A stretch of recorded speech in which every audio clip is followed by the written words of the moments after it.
এক পোলা এক মায়ের খুব ভালোবাসে, দুনিয়ায় আর কিছু চায় না মায়া ছাড়া। আচ্ছা, কিন্তু মায়া পোলাটারে পছন্দ করে না। ও অনেক চেষ্টার পর মায়া সে পোলাটারে কইল যে ঠিক আছে, হ্যাঁ, আমি তোমারে ভালোবাসতে পারি, হ্যাঁ। আমার একটা জিনিস আইনে দিতে হবে। কি রে?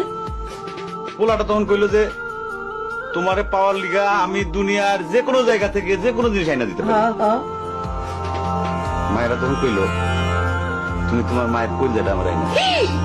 কি ক- কি ক- কি- কি- কি- শুনোই না, কি গল্প শোনালি দিদু?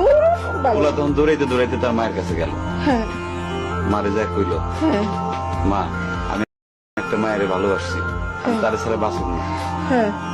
কিন্তু ওই মায়া আমার একটা জিনিস নিয়ে যাইতে কইছে, সেটা হলো তোমার কলিজা। তুমি যদি তোমার কলিজাটা আমার দাও, ওই মায়াটা কলিজাটা পাইলে আমার ভালোবাসবে। মা তখন কইল তুই আমার একমাত্র বুকের ধন, তোর সুখের জন্য আমি সবকিছু করতে পারবো। পরে মা বুকটা ফাইরা কলিজাটা বাইক করে পোলার হাতে দিল। আহারে মা।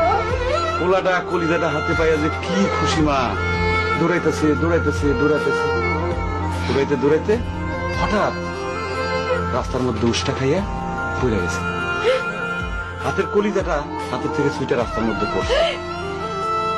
তখন মায়ের কলিজাটা কইতাছে, ব্যথা পাইছো বাজান? না,